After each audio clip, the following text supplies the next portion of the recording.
मेरा पैसे था, क्या दिल किया, खर्च कर दी। ये कंपनी तुम्हारी नहीं, इसलिए एक एक अलीजे को फाइनेंस हेड की सीट से फायर कीजिए। व्हाट? क्योंकि कल से उस ऑफिस में या तो अलीजे रहेगी या मैं। हमेशा अकेले बैठ के खेल रही होती हूँ। अगर दुश्मन आपका पक्का ना होना तो खेलने में मज़ा नहीं आता।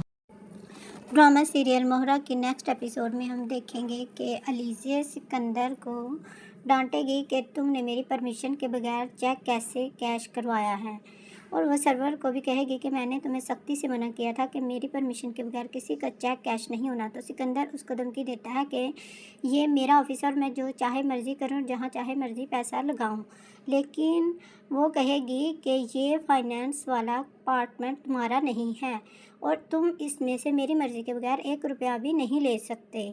इस वजह से वो जाकर ये बात अरमान साहब को बता देती है कि सिकंदर ने इस कानून की खिलाफ वर्जी की है। सिकंदर अपने बाबा को साफ साफ कह देता है कि अगर अलीज़े उस ऑफ़िस में रहेगी तो वो ऑफ़िस छोड़ देगा और उस ऑफ़िस में काम नहीं करेगा। आप अलीज़े को उस ऑफ़िस से निकालें, नहीं तो मैं छोड़ दूँगा।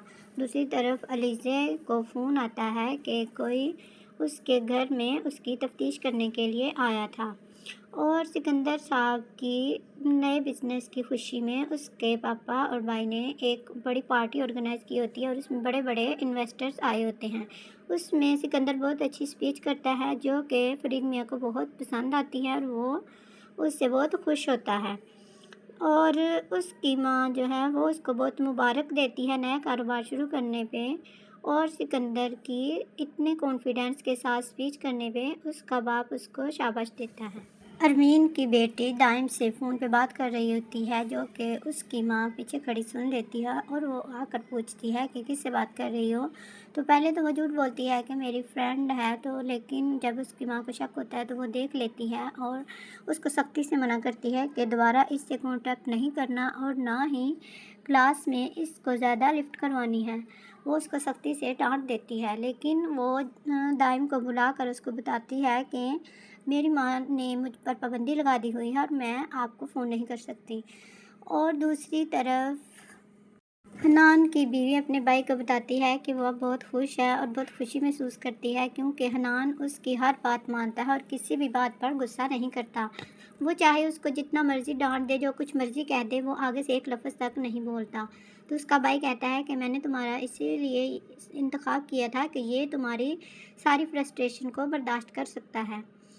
और दूसरी तरफ अरीशा अलीज़े की खुशखबरी सुनने के बाद बहुत फ्रस्ट्रेशन और गुस्से में होती है, और वो कहती है कि सबसे पहले ये खुशखबरी उसने देनी थी, और वो इस बात का गुस्सा निकालती है, अपने कमरे में जाकर सारी चीज़ें तोड़ती है। जब अरमीन बेगम को ये पता चलता है तो वो देखती है तो उसने अपनी हालत बहुत ही ख़राब की होती है और बहुत बुरा हुलिया बनाया होता है। वो अरमीन उसको समझाती है कि अपना हुलिया दुरुस्त करो और अगर तुम्हें इतनी ही टेंशन है तो जाकर किसी अच्छे से डॉक्टर से चेकअप करवाओ।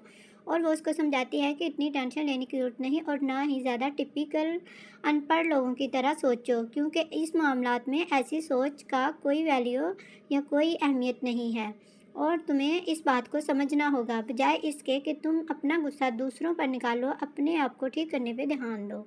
और वो इस बात का गुस्सा सिकंदर पर भी निकालती है, लेकिन सिकंदर इस बात को इग्नोर करता है। वो कहता है कि अलीज़े अगर इस बात में कामयाब हो गई है तो वो उसकी खुशकिस्मती है, और अगर इसमें तुम नाकाम हो तो इसमें तुम्हारा उसमें कोई कसूर नहीं है, ये अल्लाह की तरफ से है और तुम्हें सब्र करना चाहिए। लेकिन वो किसी बात पर भी राज़ी नहीं होती और अपनी माँ के घर जाती है और उसको बताती है कि अलीज़े उनकी सोच से ज़्यादा होशियार है और वो हर कदम पर हर काम में 2 नंबर आगे रहती है। उसकी सोच हर काम में 2 नंबर आगे की होती है। पता नहीं उसको कैसे सारी प्लानिंग का पता चल जाता है।